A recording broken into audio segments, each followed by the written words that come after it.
So my name is Cindy Cummings, and I'm one of the members of LT Senior Services. And LT Senior Services sponsors these events. They sponsor several things, and one of the things is to do monthly seminars. So we're so happy to be here today to provide excellent information about how we can learn to live to 100, which, you know, there could be some pros and cons, but in general, I think it's a good idea. It's better than the alternative, as my dad would have said. So LT Senior Services has about 35 members of nonprofits and businesses. And our goal is to help older adults, and we do that by offering educational events. We also have our annual Aging Well Expo on September 24th. And this month, we also have our Shred Day. So we're really excited about our Shred Day. You just get in line, you pop your trunk, we get out the shredding, it's free, and it's just really helpful for everybody. I know we have lots of people who store all their shredding all year long for this event. Our next seminar is April 9th. It's going to be aging and activities, so different things that you can do as you age. We're really excited to have different nonprofits come and talk to us about ways that you can get involved. Let's see, that's going to be on April 9th. Okay, have you guys heard about the emergency declaration that Travis County did? So that's so interesting because last month we had our representative from the city of Lakeway come and talk about emergency preparedness. Well, the eclipse apparently is an emergency declaration.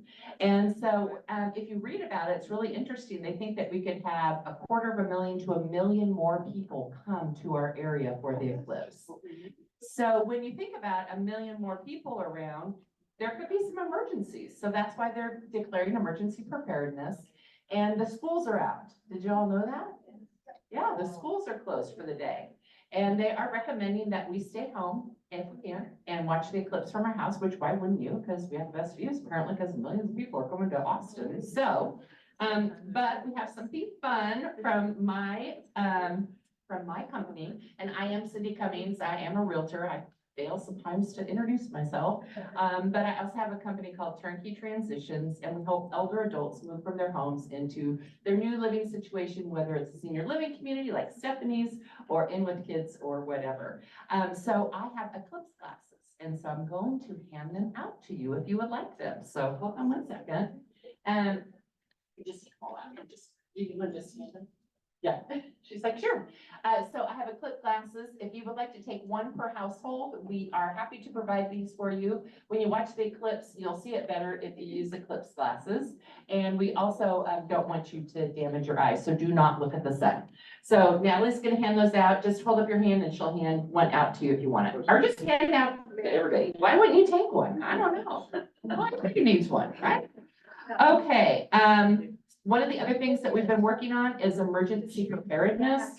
And last month, we had the speaker come from the city of Lakeway. We distributed emergency kits. The emergency kits have been funded in part by HEB. They gave us a grant of $1,500. We're out of money. And so now we need more people to donate money or to donate items. But we have kits here today. As you came in, we asked you if you wanted a kit. After our seminar, you're gonna come out to my car. Don't judge me, it's dirty. And I'm gonna pop the hood and y'all can take an emergency kit and you can take them for home. One of the things that we talked about with the emergency kit is the fact that it's only for one person. So we have a companion kit, okay? So at the end of the seminar today, if you have a kit and you need a companion kit, we have them up here, just come get one. So it's going to include a raincoat, mask, thermal blanket, things like that. So if there's more than one person in your household, please come get a companion kit and we'll throw it into the bag. Yeah. Okay, I'd like to introduce the members of LT Senior Services, so come on up.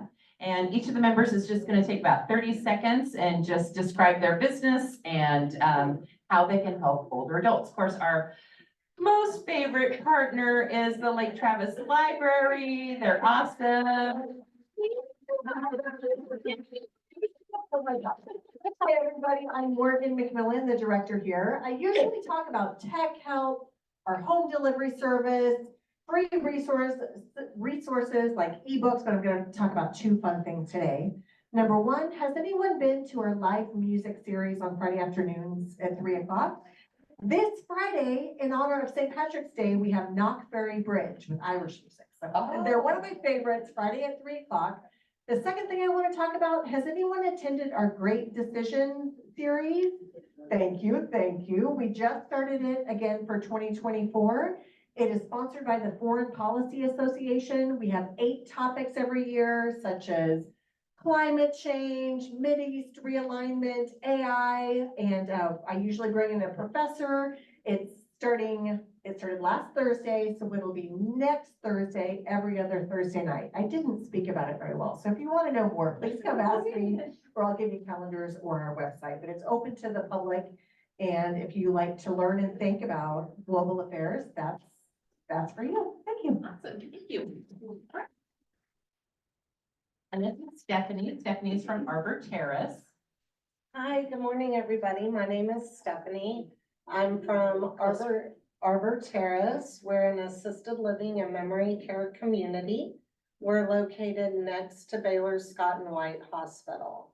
So if anybody would ever like to come by for a tour or learn more about senior living, I'd love to be of assistance to you.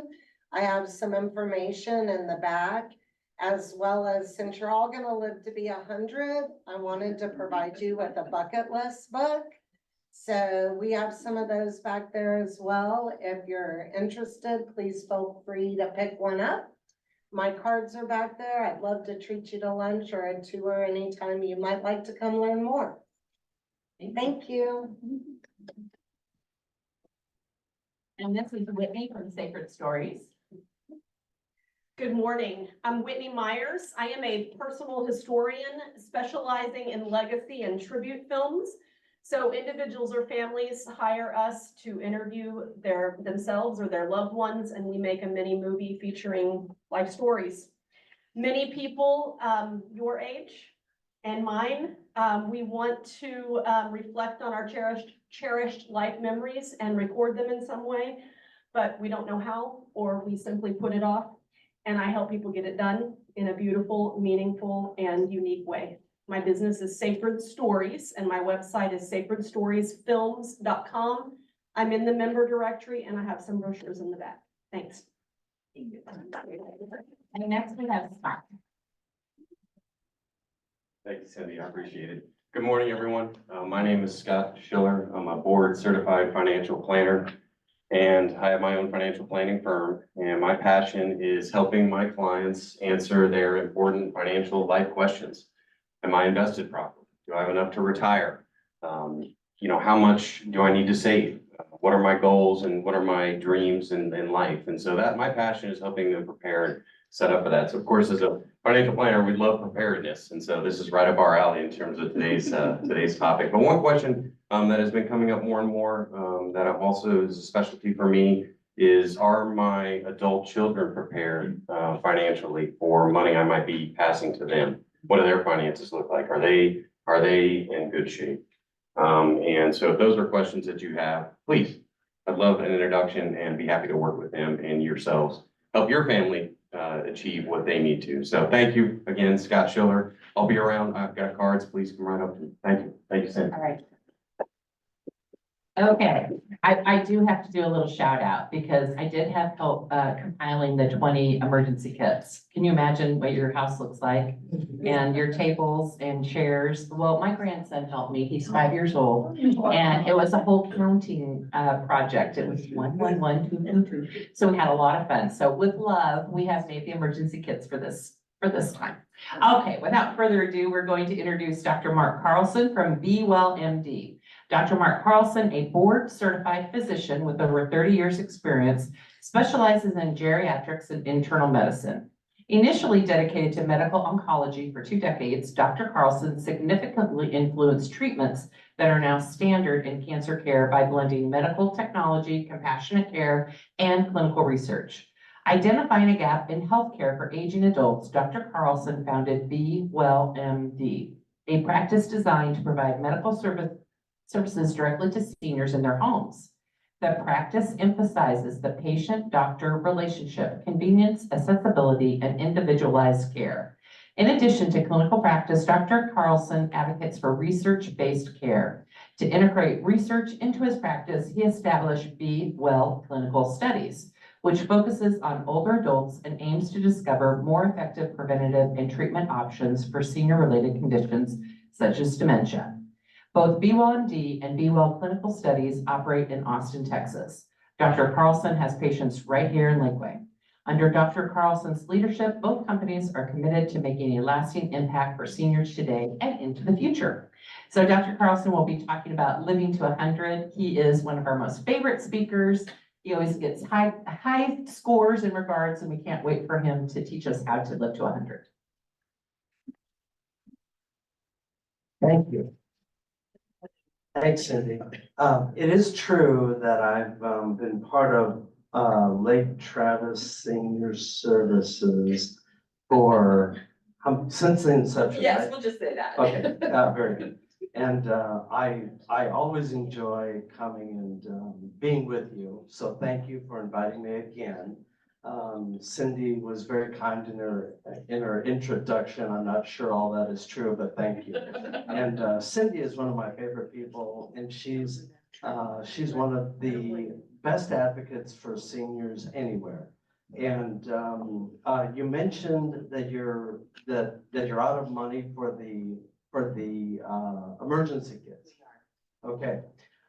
So I'm going to use my influence to try to inspire. So Be Well will contribute $500 matching.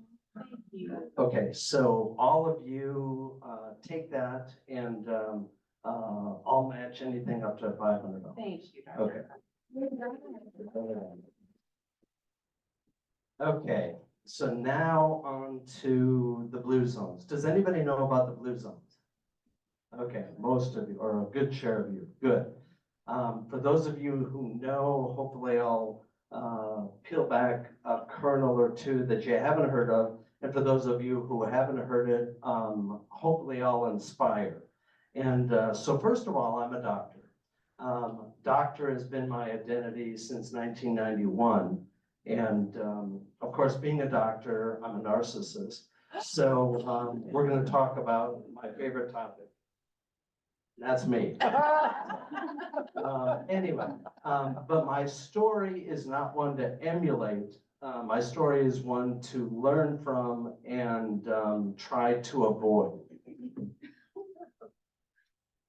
So back in March of 2008, this was me. I would, well. It's coming, it's coming. No, It went. hold on. Hold, please. Okay, this was me in March of 2008. I was with my family in Miami for spring break, and we got to go on a fishing trip. That fish was actually caught by my son, Alex, who I'll introduce you to in a moment. But he let me reel it in and take the picture. And at that point, I was 43 years old. I was an oncologist. I was busy. I had a family, and I was the worst patient in the world. I knew that I wasn't taking care of myself. And about a month later, this was me after I had had a stroke. I had a stroke on April 4, 2008, 448 is how I remember it. And this is about 10 days after that event. And the story is dramatic and it changed my life. But it's got I think, a happy ending. And here's part of that happy ending. So my wife, this is Gwenda and me, and this is us hiking in Iceland. And this was about 3 years ago. And so I was able to recover from that stroke enough so that I could make this trek. And this was, I believe, about a 6-mile round journey trek. We climbed to the top of a waterfall, and I was very proud of it because I wasn't sure if I could do it. But with Gwenda's help and a a few hikers along the way, I was able to do the journey. And I was very proud of that. So anyway, let me tell you about the Blue Zone's history, and with it, I'm gonna share some of the rest of my story, how I recovered, how my wife, she told me after the stroke, she said, we tried it your way, now we're gonna do it my way. And the Blue Zones was her way. So anyway, the Blue Zones started way back in the early 2000s with this investigator explorer by the name of Dan Buettner.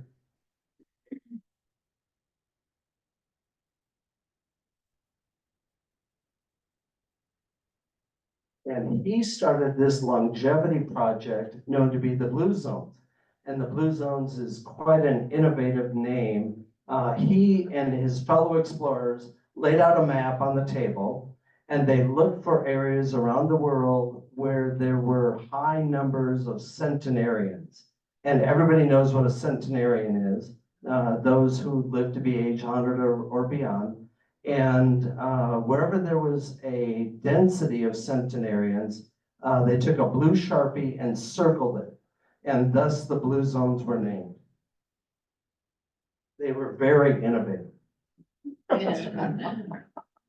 And they published their first article in this edition of the National Geographic, The Secrets of Living Longer, and I believe the date on this is 2004, November of 2004. And those places around the world where people live the longest include Sardinia, Italy, Ikaria, Greece, Okinawa, Japan, Loma Linda, California, and Nicoya, Costa Rica. And you'll make note of Loma Linda, California. It's the only blue zone in North America. Well, I don't know, is Costa Rica North America or South America? I think it is part of North America, so maybe there's two in North America. But anyway, Loma Linda is a special place, as you'll see in a moment. And out of those centenarians in the Blue Zones, Buettner and his team identified 9 lessons that we're going to go over here today. And these are what they call the Power 9, and they are the traits or the lessons that we can learn from those centenarians. A commonality was found amongst them. And they are here: move naturally, purpose, downshift, 80% rule, plant slant, wine at 5, belong, loved ones first, and right tribe. And I'm going to go through and share with you what we know about each one of these lessons and what I know personally and what I've learned personally from it. So the first is move naturally. Moving naturally is basically exercise. And the centenarians in the Blue Zones, they don't go to exercise clubs. They don't, they're not part of the tennis club or the golf club. They basically move every day in a natural manner by walking, gardening, eschewing the common conveniences that all of us love. Many of them will have vehicles, cars, but they won't use their cars like we do. They don't rely on the car the same way the Western societies do. And as a personal note, this is my father-in-law John and myself and my twins, Lacey and Addison, on top of Enchanted Rock. And this picture was taken about 4 years ago. And with the eclipse coming up, I've got to share that the Enchanted Rock would be a nice place to view it from. And I don't know if I'm going to get to my son, Alex, who I mentioned already. He was supposed to get me tickets yesterday. I don't know if he got them. The fact that he didn't share with me the tickets yet tells me that I might not be going. And then finally, moving naturally. This is my version, the Western version of moving naturally. This presentation, I think I first gave it maybe, well, I'm not sure how many years ago, but I just keep updating it. And the first version of this PowerPoint was created with me on this stand-up desk. And it's a way for me to work and walk at the same time. Stand-up desks were made popular, I think, by Don Rumsfeld back when he was Secretary of Defense under the Bush era in the early 2000s. And he uses a stand-up desk. I don't know if he still does. But anyway, this is my version of the stand-up desk with a treadmill. And I still use it to this day. I got that from Walmart. I think it was about $500 back in the day. I hate to think what it might be now.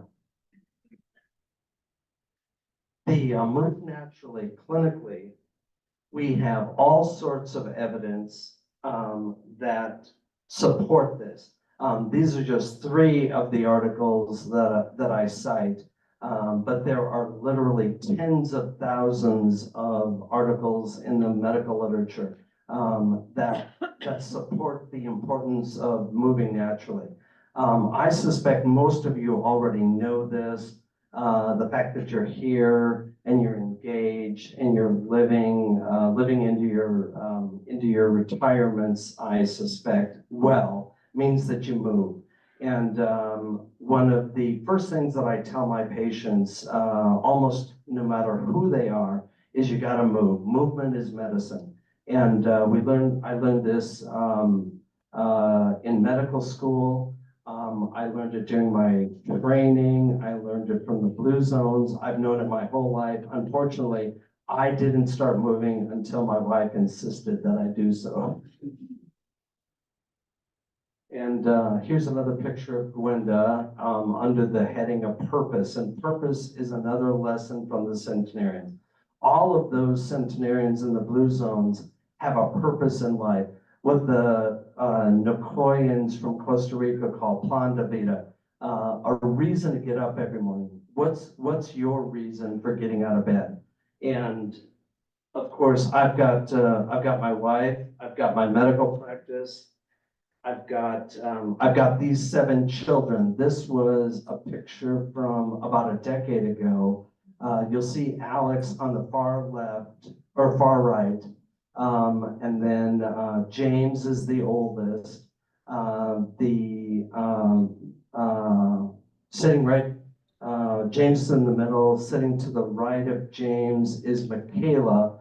And those 3 are our biological children. My wife and I then decided, well, we've got 2 boys and 1 girl. We need to balance it out with another girl. And of course, the only way to guarantee in that age, maybe with IVF now, we can guarantee the sex of a child. But at that time, we couldn't guarantee getting a girl naturally. So we decided to adopt Olivia on the far left of the picture.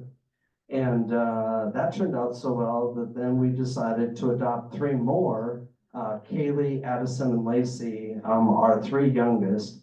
And so that made 7. So I've got a big family, and it gives me a lot of purpose. Every day I've got a new problem to solve. And of course, being a doctor, I love solving problems. Now, clinically, we know that purpose is as important for longevity and for your health span as controlling things like diabetes and blood pressure. And these are a couple of articles that support that premise. And if any of you lack a plan de vida, if any of you lack a reason to get out of bed, a reason to stay engaged in life, I urge you to find it. Make the upcoming eclipse your short-term purpose. There's all kinds of information out there about the eclipse. And from what I have learned is that this totality that we're going to experience in about a month is really special. And it's unique, and if you've never experienced it, it can be a life-changing event. Make the eclipse something that you learn about and try to engage with, because it really can be, or it really will be a unique experience for all of us. And speaking of those millions of people or hundreds of thousands of people coming to our area to make your life a little more difficult, I'm only bringing 10. So, I'm not the big culprit here. Okay, the next is downshifting. And of course, here's another personal picture. This is myself on a kayak in the Gulf of Mexico with my daughter Kaylee on the front. And the water is one of the ways that I relax now. I always enjoy boating, be it kayaking or motorboating or sailing. And I was just sharing with Cindy that I finally have my dream boat. And I thoroughly enjoy every moment that I spend on the water. And in fact, life on the water is a mission, one of my purposes. And so, again, find a way to relax, find a way to downshift, to get rid of some of the stress in the world. We know that stress promotes disease through inflammation. When I trained back in the 80s and 90s, we knew that stress was important in chronic diseases like heart disease, stroke, diabetes, hypertension, etc. But we really didn't have the connection, the biochemical connection between how stress caused a heart attack. But now we do. We've got those connections with things like cortisol, adrenaline, noradrenaline, markers like CRP, interleukin-6, and others. We know the chemistry behind stress. When you wake up and you're stressed out from whatever's going on in life, which we all experience, and you can't sleep at 2 a.m, these hormones are elevated and they contribute to the changes in our blood vessels, our organs that lead to catastrophe like a stroke. And of course, I know that personally, and so getting rid of stress was one of the things that I had to figure out how to do back in 2008. And that effort for me personally continues to this day. It is something that once you learn how to de-stress, you become more aware, or I've become more aware of when I'm really stressed out and when I need to back away and just let life happen rather than trying to fix it all the time. Now, here's one that was particularly hard for me, the 80% rule. The Okinawans and the Asian culture, generally speaking, will not clean their plates. Me being a good Norwegian from North Dakota, I was told every meal, clean your plate. And I learned that lesson well. And I learned to love the kind of foods that are harmful to us, the processed foods, the sugars, and the combination of sugar with the bad fats. All of that made me obese. At the time of my stroke, I think I had ballooned up to over 210 pounds. And now I try to keep my weight at about 155. So it just is a lesson that we can learn to not clean your plate. Leave your plate with a little bit of food on it and only fill the 80%. And the reason that this works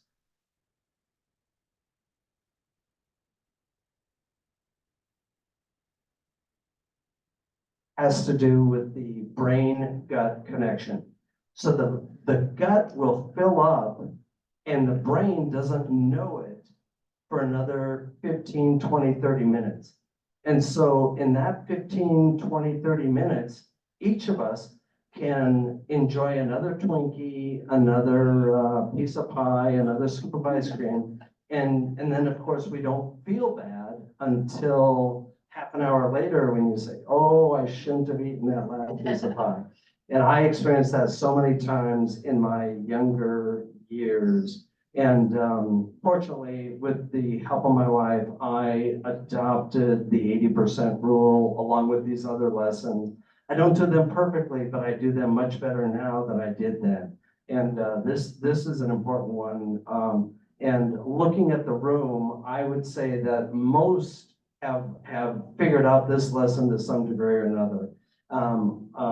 It is, of course, obesity is one of the problems that leads to all those chronic diseases like heart disease, diabetes, stroke, etc.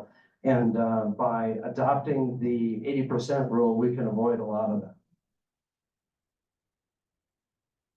Now, the plant slant is interesting.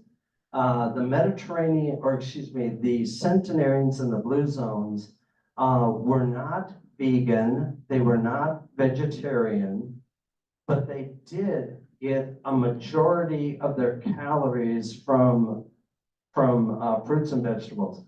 And the plant-based diet is one where you don't have to avoid meat. You don't have to avoid all those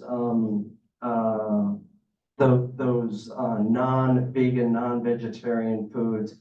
You just have to enjoy them in proper proportions.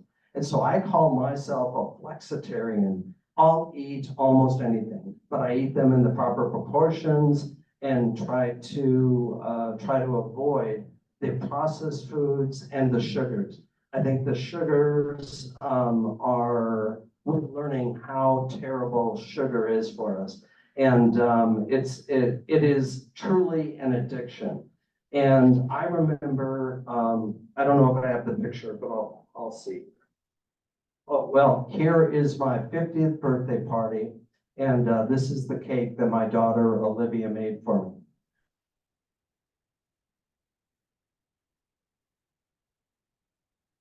So we can reduce our risk of colon cancer, heart disease, obesity, diabetes. Now, I don't have the picture, but in a previous version of this talk, I had a picture of a plate of raw vegetables and beans. And that's what my wife started feeding me when I got home from the rehab hospital back in 2008. And I remember those first meals thinking, this is going to be really bad. And of course, you know, she told me, we tried it your way, now we're doing it my way. And she was serious. She was traumatized by my ill health more than I was. And, you know, I guess she really loved me because she wanted me to stick around. And so she was traumatized if she saw me pick up a donut or eat a piece of pie. And so I guess one of the smart things that I did was I listened to her the second time around. First time I couldn't do it, second time around I did.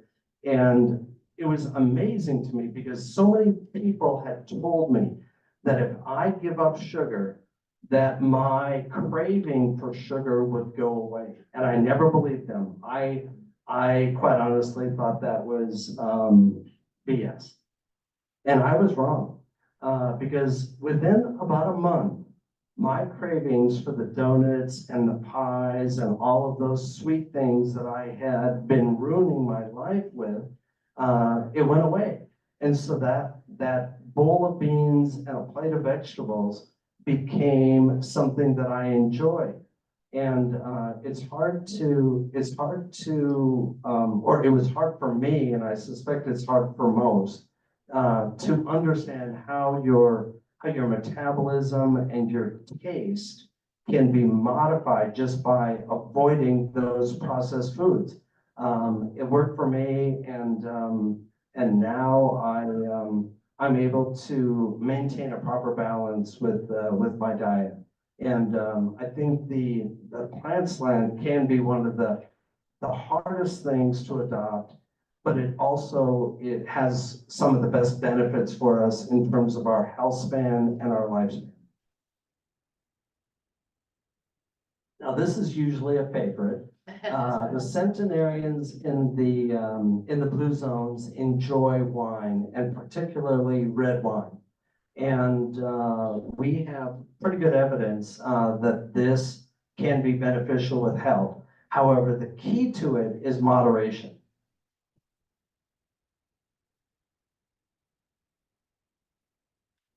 We know with the research that that red wine can have anti-thrombotic effects.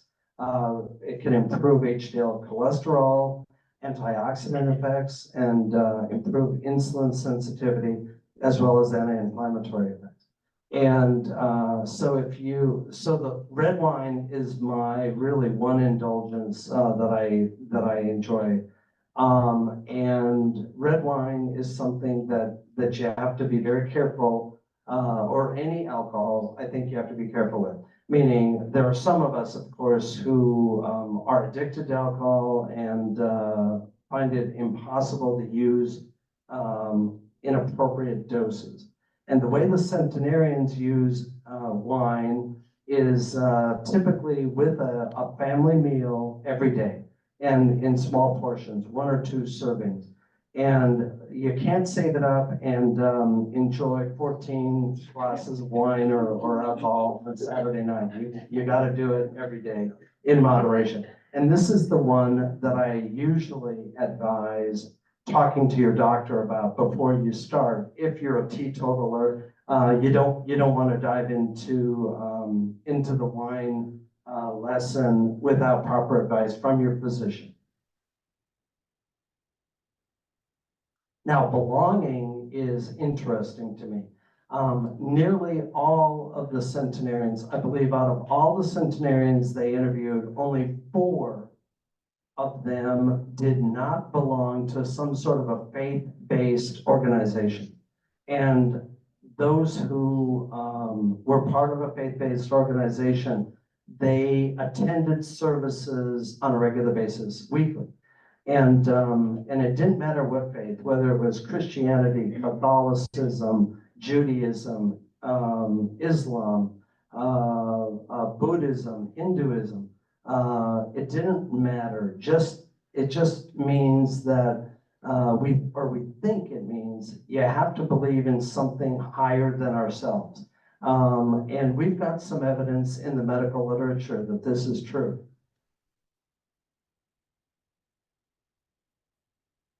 The Lancet is one of the most prestigious medical journals in the world, and they have devoted an entire section of their medical science publishing to the intersection between medical health and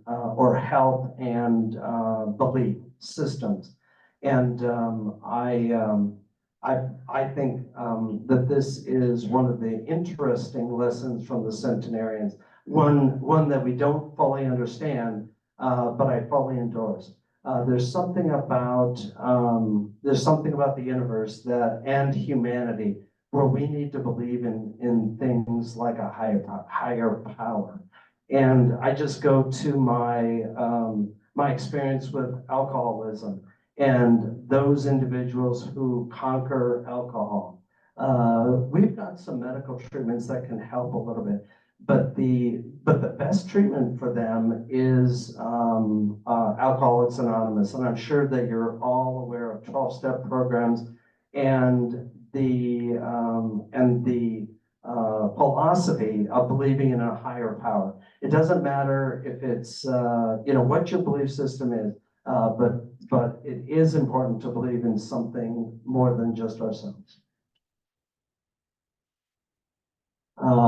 Loved ones first is an important lesson. Here's a picture of my 5 daughters, and I forget where this was taken, but it was somewhere here in the hill country, and we were hiking. It was probably one of the days that we went up on Enchanted Rock, but yeah, these 5 give me a lot of joy, along with some of the pain that I mentioned earlier.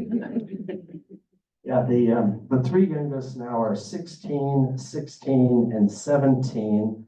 They've discovered young men, and young men have discovered them, much to my delight. And here's another fun picture for me. This is at a lake vacation, I think about almost 4 years ago. And my wife's family, every other year, we would all get together. And I think at this particular outing, this particular week, we had over 30 of her family, her side of the family. We all got together and went boating, water skiing, fishing, all kinds of water activities.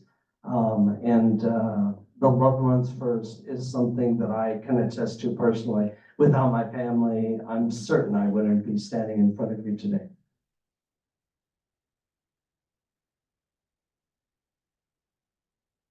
Research in successful aging has identified a stable marriage as an independent factor for living long and well. And it is certainly true that my wife saved my life. And we celebrated our 35th this past December. And I hope I can squeeze another 35 out of it, but I probably can't. Meaning I probably did too much damage in those first 44 years. But I'm trying. I'm doing now, hopefully, what I need to do to live to be 100. And that would be, let me see, that would be 40. I need 41 more years. If it happens, great. If it doesn't, no worry. I'm making the most out of it. And then finally, the right tribe. And the right tribe alludes to the fact that the centenarians were almost, without exception, surrounded by a circle of friends. And oftentimes those friendships dated way back to childhood. And there's something about friends that are so important, that we can rely on in times of trouble, and then we can give in times of their trouble. And it is multifactorial in my opinion. Friends give me a lot, but it's also a way for me to give back and find purpose. I've got a group of about 20 friends that every Saturday, or I can't say every, but most Saturdays, we get together and enjoy a cup of coffee. And we solve the world's problems. And of course, any problem that has been solved recently, we directly contributed to it. And I'll share the evidence if you need at another date. But anyway, find your tribe and embrace them. And just because you don't have lifelong friends doesn't mean you can't create your tribe right now. My coffee group started during the pandemic, meaning Richard invited us over to his backyard because he had a nice deck and we could all sit there socially isolated, protecting ourselves from each other. And out of that grew this group of 20 friends. And speaking of the boating, my love for boating, this last October, that group of friends, we all went down to Miami and enjoyed coffee in Miami. And we're planning coffee in Miami #2 for this upcoming October. And if you want to join us, I can make you a deal. And I'll share this. This picture is part of my tribe from medical school. I'm flanked by Tim and Sylvia Beamsterfer, and then Jennifer Brower is on the right, and Art Giebel is on the left. And Art is an interesting guy. We graduated from Loma University together. So we went to school in a blue zone. And the 5 of us we all graduated in May of 1991.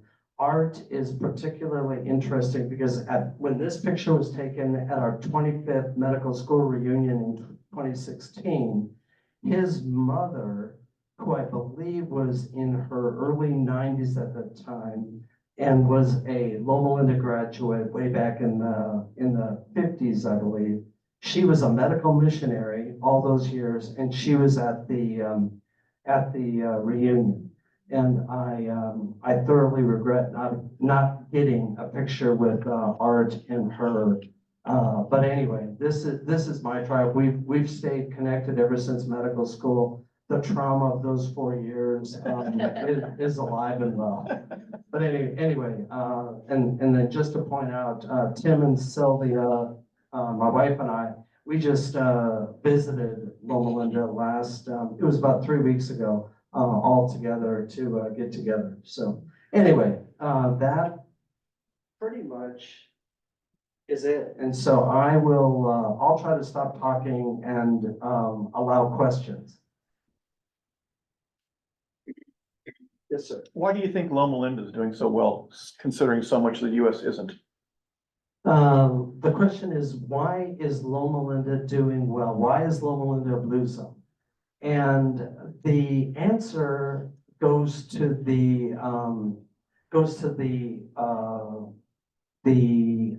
health message that is associated with the Seventh-day Adventist Church. If any of you have heard of Seventh-day Adventism, it's a denomination that is basically fundamental Christian, but there are some unique differences having to do with primarily the health message. And Seventh-day Adventists are, generally speaking, not uniformly, but generally vegetarian, and they eschew drinking alcohol, or smoking, using drugs, that sort of thing. So it's a very conservative lifestyle. And one of the founders of the church was a woman by the name of Ellen White, and she wrote about many of these principles, health principles, way back in the early 1900s.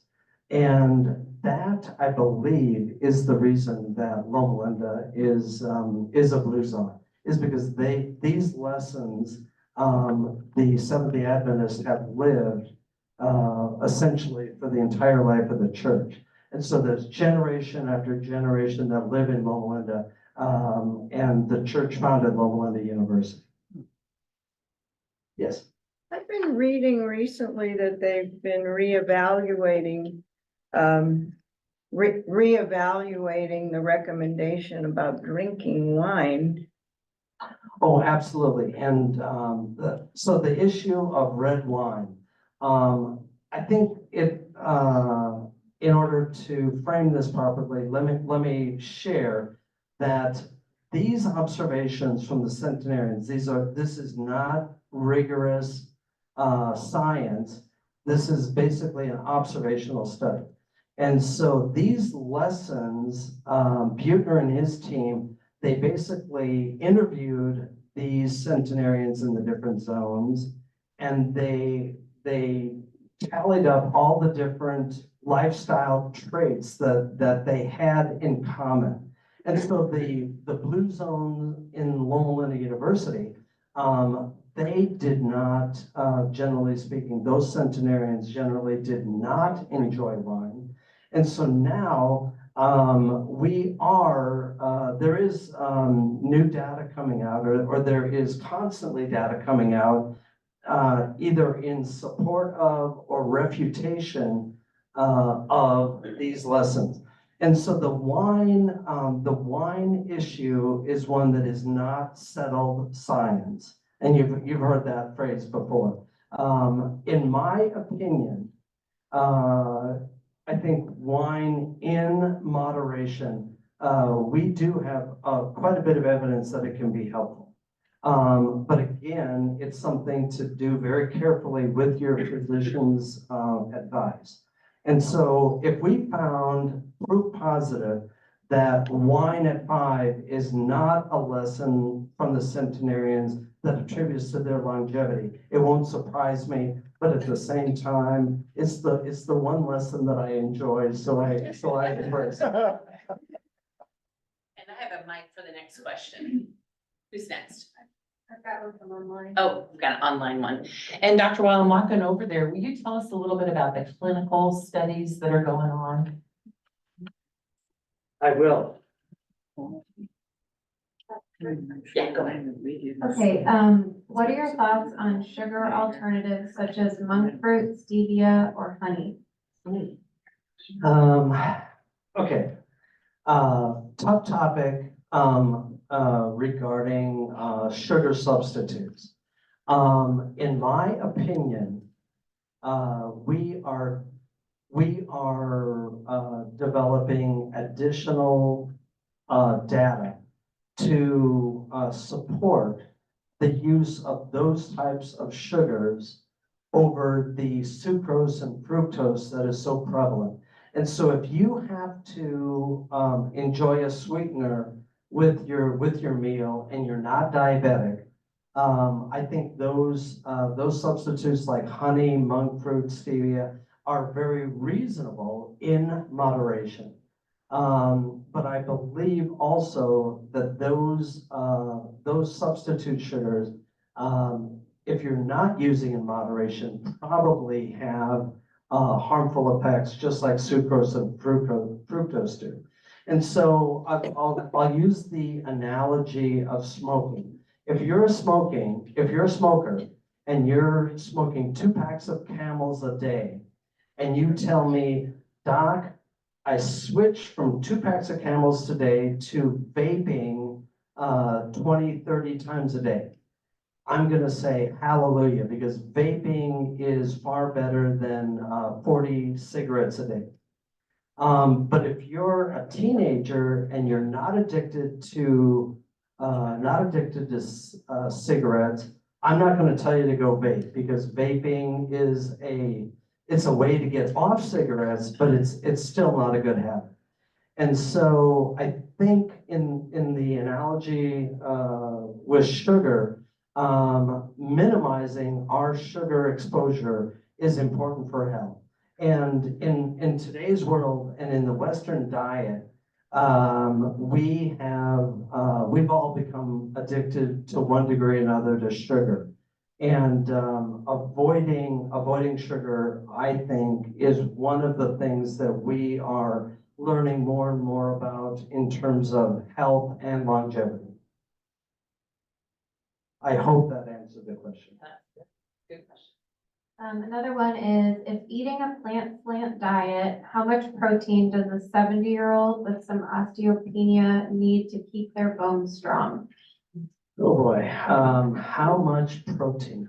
So if your plant-based diet has enough beans in it, and beans are one of the keys to life, and does anybody know why?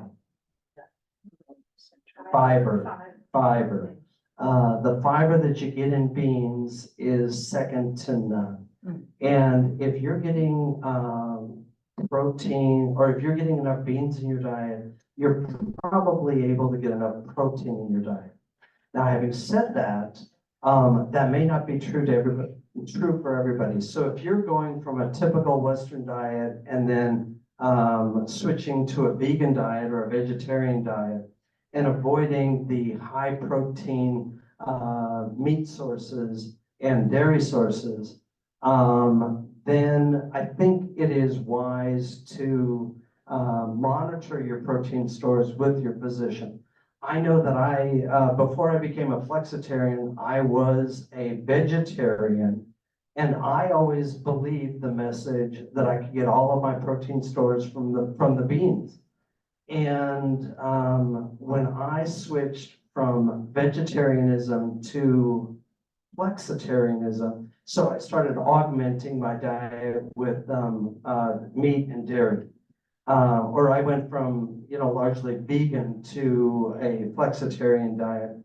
I know that my protein stores at the beginning were low, and they normalized once I started eating dairy and meat again. And so I don't have I would refer the questioner to a dietitian to determine for them what the proper amount of protein is. And then protein is one of those measures that we can easily monitor with blood work. And so if you're making those changes, I would recommend that you and your physician monitor your protein stores and your albumin stores with blood work as you make the change to make sure that you are maintaining your protein. Okay? Okay, anybody else have a question? I'll bring the mic over to you. Talk a little bit about the clinical studies. Okay, so clinical studies, like I mentioned a few moments ago, the Blue Zones project from National Geographic and Dan Buettner is really not a clinical study. It is an observational study or an exploration really for National Geographic. But it is hypothesis generating because we get all of these findings and all of these centenarians, and we look at their lifestyle and we think, well, these guys are moving differently than we are. They're eating differently than we are. They're drinking differently than we are. Maybe we should look into it further, just like the alcohol question, the red wine question.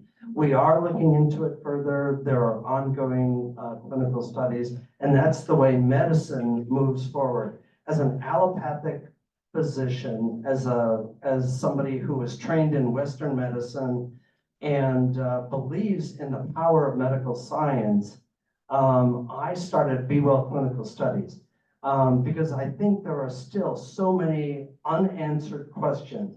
And during my years in medical oncology, as I was treating cancer patients, I was able to recruit subjects for those studies, especially for those who had run out of good options, meaning they had gone through first line, second line, third line, and now nothing seemed to work for them. And by participating in a clinical study, they potentially could benefit from a novel new drug. Or if they didn't benefit personally, meaning if it didn't work for them, the science, the knowledge that we gained from their experience was able to help the next generation. And I am very proud of the work that I did during those years in oncology. I was part of over 70 different clinical studies and contributed a lot of patients to studies for drugs that are now in the market, in the clinic, and being used every day. And so when as I became a geriatrician and started looking at longevity and health span, I realized there was a lot of need for work in this arena. And so I took my experience from oncology and oncology research, and I applied it to Be Well Clinical Studies. And so now we do work in vaccines, like during the pandemic.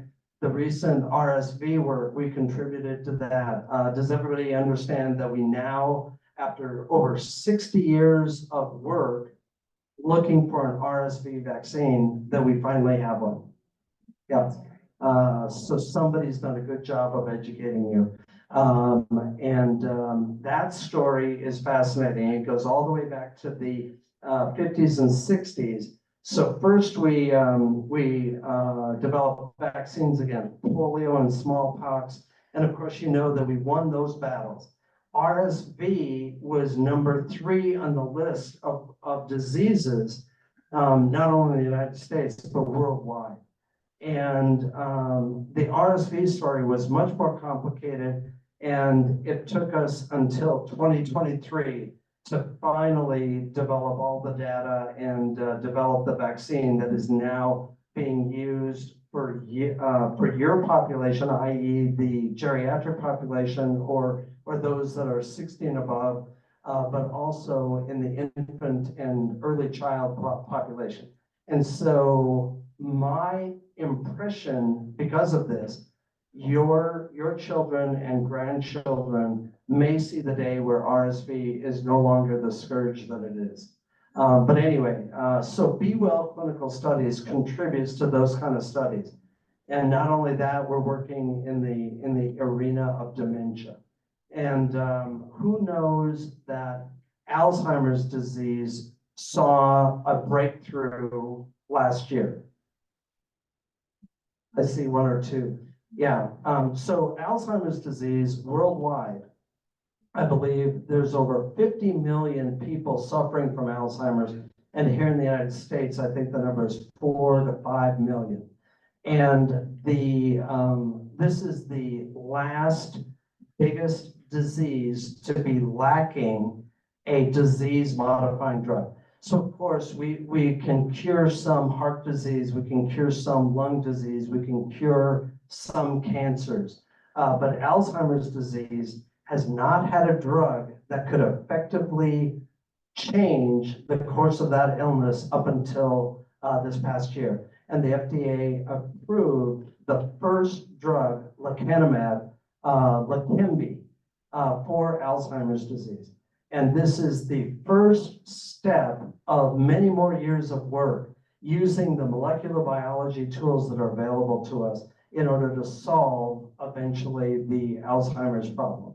And I believe Alzheimer's is going to take a pathway very similar to most cancers, meaning it's a multifaceted disease that needs a multifaceted treatment approach. And Be Well Clinical Studies is working diligently with many other investigators around the country and the world to try to solve that issue. Thank you. And right here in our little library in Lake Travis. Yes. So lucky to have you here to tell us about all of this. And are there any other I questions? have one question, just a simple one. I like veggies a lot, but I buy too many fresh ones. What's fresh versus frozen? Are frozen okay? And fruits or vegetables? I think emphasizing vegetables over fruits is important because you can eat too much fruit because of the sugar content in them. And I would recommend a ratio of about 3 servings to 1. 3 servings of vegetables to 1 serving of fruits. Frozen versus fresh. I think fresh is best. And even fresh uncooked is probably better than cooked.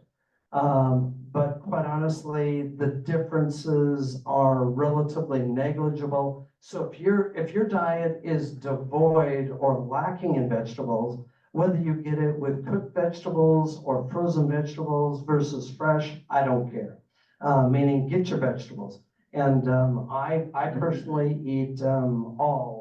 I eat fresh vegetables, cooked vegetables, and frozen prepared vegetables. And so I try to get as many servings a day in, but 8-10 servings a day of vegetables. It's hard to do, and especially if you're not a good cook like myself. So my wife helps me quite a bit with that. You first. Yes. When you get your flu shot now, they're recommending RSV and the COVID all at the same time. Is there any advantageous thing to spreading them out a little bit? So the question of spreading out vaccines. So to date, we do not have any definitive safety data that says that giving them all concurrently is harmful. And so that recommendation is a reasonable one. If you want to spread it out though, I'm not opposed. And it just, by doing it all at the same time, you can make it a little more convenient. So if you're going to be one who wants to spread it out, but your schedule means that if you spread it out over 6-8 weeks, you're likely to miss or not get the second and third vaccine, then I'd say just get them all at the same time. In all of the safety data that we have to date, we do not have any evidence that bunching them up in the matter of giving all 3 concurrently diminishes the efficacy, the amount that it works, the immunity that it provides for you, nor in any safety side effect issue. 2 more online. The first one is, do you take or recommend supplements? I take supplements, and I recommend certain supplements depending upon the individual's, personal medical history and their laboratory profile. And so the supplement that most of us in this room probably are already taking or should be taking is vitamin D. And the reason for that is that it's very difficult in the Northern Hemisphere, in the US, unless you're living in the very, very southernmost desert climes to get enough sunlight, sun exposure to make your own vitamin D. So vitamin D is almost, I can't think of any of my patients that I don't recommend vitamin D for. And I take that myself. Now, other supplements like B vitamins, folic acid, selenium, magnesium, all the other, myriad supplements.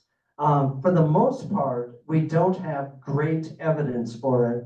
And so I will talk to my patients about the supplement, whether or not I think they need it.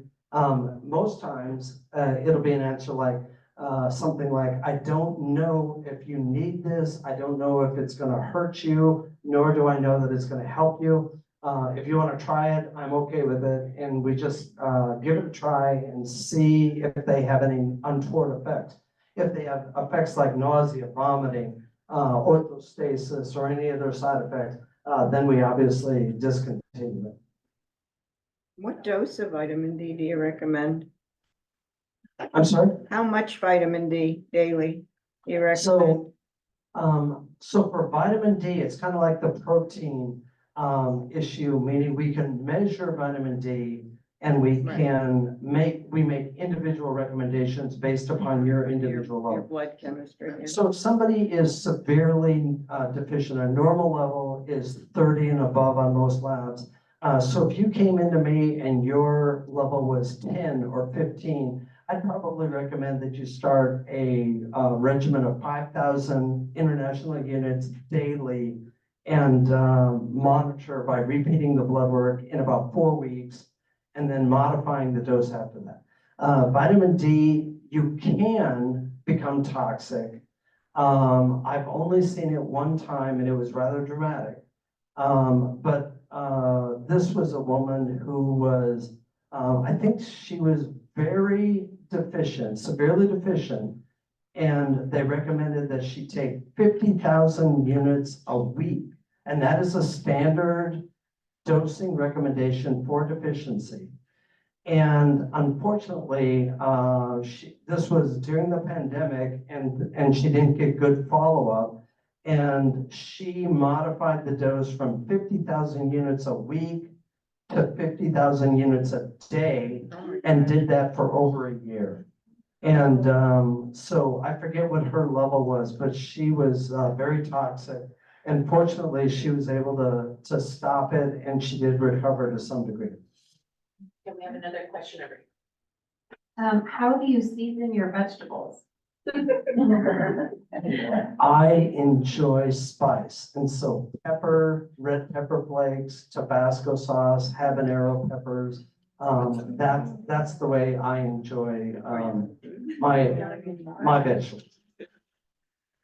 Okay, I'm gonna bring the mic over, so, because we have people who are on Zoom and they need to hear us. So put this mic up real close. I just have a question about brain health, memory loss, et cetera, as you get older. Yes. What's the question about brain health? Just what? What can we do to keep the brain healthy? Okay, what can you do to keep the brain healthy? So the number one recommendation would be to stay engaged. And coming to a lecture like this is a good example of how you can stay engaged. Number two, I'm going to say move. We don't know if movement or exercise can improve your cognitive functioning, your brain health. But I know for certain that it will not hurt your cognitive function. And there are so many other benefits for it that movement is absolutely essential. And then finally, if you are using too much alcohol or any other toxins, if you're using marijuana on a regular basis or other drugs, I would say remove toxins. We are in Texas. We are in Texas. No marijuana here. It is legal in many other places though. So any other questions? Yes, sir. I want to introduce everybody to my friend Mike. That's a joke. The microphone. Hello, Mike. Look, there's a lot of energy drinks all over the place. Are they viable or will we just forget about it? Energy drinks are interesting, and in my opinion, they should be avoided. Meaning, if you want an energy drink, drink coffee. Coffee has good science behind it, and if you are part of the 90% of the population that does not have a negative cardiovascular effect from caffeine, then coffee is the beverage that I would recommend. I believe that the amount of caffeine and the amount of sugar and other substances that they pack into energy drinks is an overall negative. I think if you enjoyed an energy drink once a week or once a month, I'm not going to worry about that. But the real concern is with some of the young people who are going to a party and they jazz themselves up by slamming 3, 4, 5 energy drinks. And then they end up in the emergency room having a heart attack at age 25.